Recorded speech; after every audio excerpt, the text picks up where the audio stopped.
প্রিয় শিক্ষার্থী বন্ধুগণ, আজকে আমরা এসএসসি রসায়নের একটি অত্যন্ত গুরুত্বপূর্ণ অধ্যায় খনিজ সম্পদ জীবাশ্ম এটি নিয়ে আলোচনা করব। তোমরা অনেকেই এই অধ্যায়টা অ্যাভয়েড করো না বোঝার কারণে। তো আমার ক্লাসটি তোমরা মনোযোগ সহকারে দেখো এই অধ্যায়টা কত সহজ লাগে। তো আমরা আজকে একেবারে শুরুর দিকে আলোচনা করব। দেখো, আমরা এই অধ্যায়ে সাধারণত আলোচনা করে থাকি হচ্ছে হাইড্রোকার্বন নিয়ে। কি নিয়ে আলোচনা করি? আমরা সাধারণত এই হাইড্রোকার্বন নিয়ে আলোচনা করি।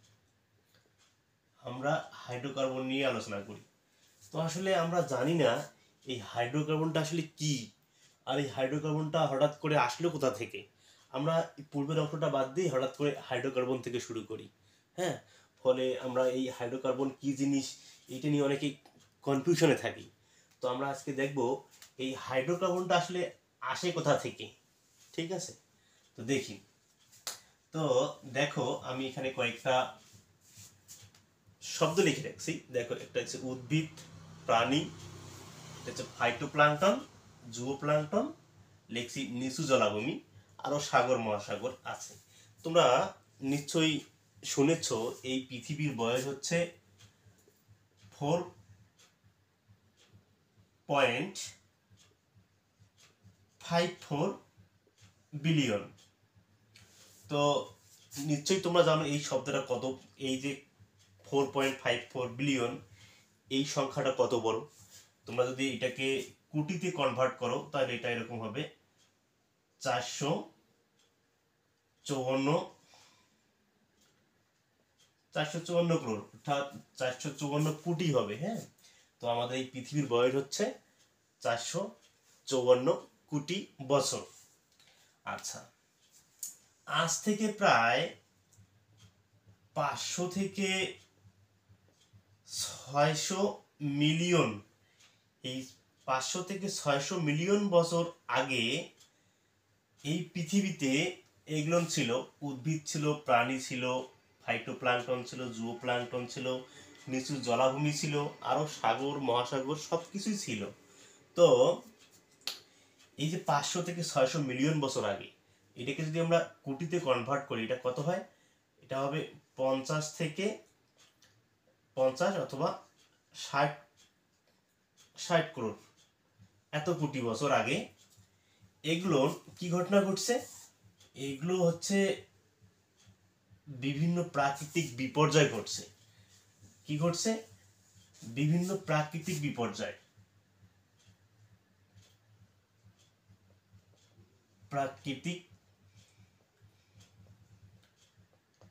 প্রাকৃতিক বিপর্যয় ঘটছে। তো প্রাকৃতিক বিপর্যয় ঘটার কারণে কি ঘটনা ঘটছে? এই যে এগুলো আছে, এগুলোর উপরে কি হয়েছে? মাটি চাপা পড়ছে, মাটি চাপা পড়ছে। তো এরকম প্রাকৃতিক বিপর্যয়ের ফলে মাটি চাপা পড়তে পড়তে এগুলোর উপর মাটির স্তর হয়েছে প্রায় 5000 থেকে 6000 ফিট, এরকম একটা মাটির স্তর এগুলোর উপর পড়েছে। আচ্ছা, আর কি ঘটনা ঘটছে? এই যে এতগুলো মাটি যদি এগুলোর উপর পড়ে, তাহলে কি হয়েছে? সেখানে উচ্চ চাপ সৃষ্টি হয়েছে এবং উচ্চ তাপমাত্রা সৃষ্টি হয়েছে।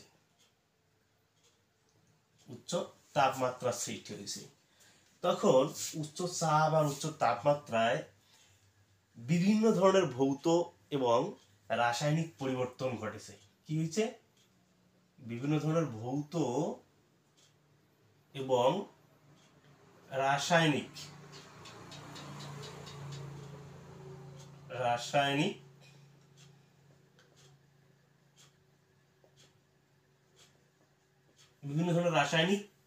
এবং ভৌত পরিবর্তন হয়েছে।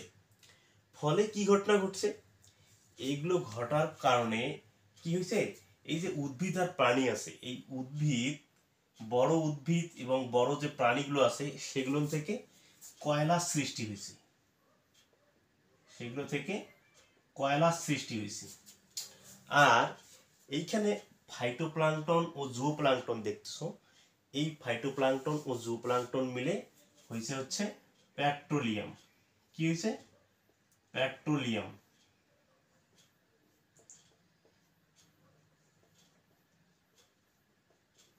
পেট্রোলিয়াম হয়েছে। আচ্ছা, পেট্রোলিয়াম, এই পেট্রোলিয়াম আরো পরিবর্তিত হয়ে কি হয়েছে? প্রাকৃতিক গ্যাস, প্রাকৃতিক গ্যাস হয়েছে। তো এই যে তিনটা, কয়লা, পেট্রোলিয়াম, প্রাকৃতিক গ্যাস, এগুলোকে একত্রে বলা হয় জীবাশ্ম, জীবাশ্ম জ্বালানি। এগুলোকে একত্রে বলা হয় জীবাশ্ম জ্বালানি। তো এই যে কয়লা, এই কয়লা আমরা এদিকে লিখি, এই যে আমরা কয়লা পাইছি, এই কয়লার প্রধান উপাদান হচ্ছে কার্বন। ঠিক আছে, প্রধান উপাদান অথবা বলতে পারো অনলি যে এলিমেন্ট সেটা হচ্ছে কার্বন। পেট্রোলিয়াম, এই যে আমরা পেট্রোলিয়াম পাইছি, এই পেট্রোলিয়ামকে আমরা হাইড্রোকার্বন বলে থাকি।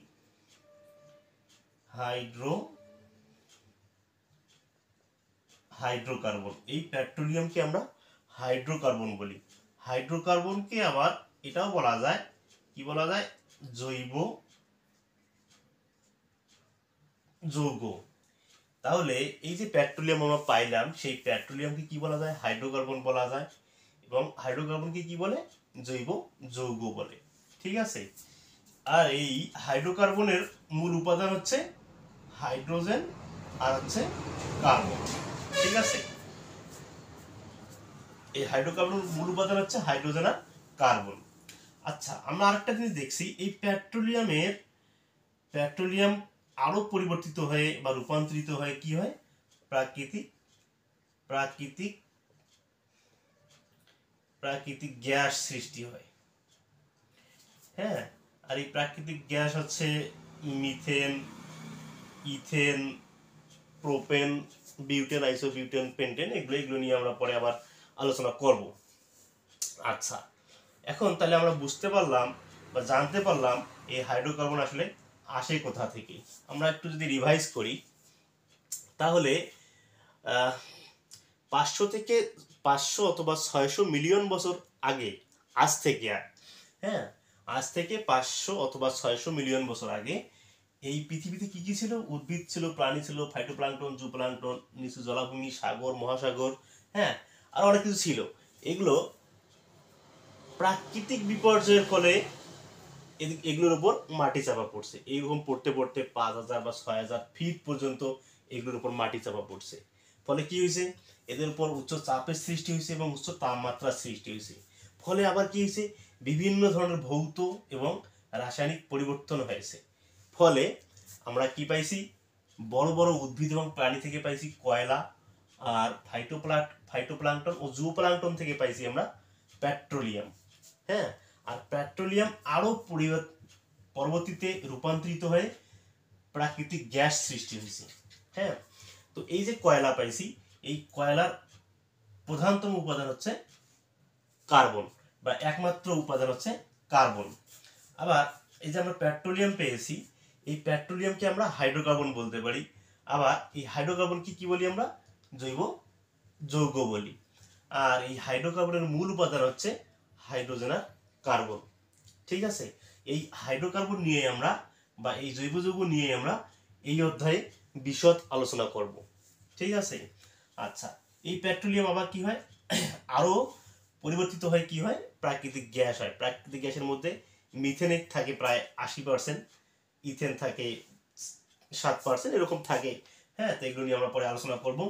আচ্ছা, তো এই যে পেট্রোলিয়াম, এই পেট্রোলিয়ামের বিভিন্ন অংশ থাকে, এগুলো আমরা মাটির ভিতর থেকে তুলে আংশিক পতন প্রক্রিয়ায় বিভিন্ন তাপমাত্রায় আলাদা করে থাকি, এবং এইটা আমরা পরবর্তী ক্লাসে আমরা দেখব। ঠিক আছে, তো আজকের মতে এখানেই শেষ। আশা করছি তোমরা ক্লাসটি মনোযোগ সহকারে দেখছো এবং তোমরা উপকৃত হয়েছো। তো ধন্যবাদ সবাইকে, আজকে এখানেই।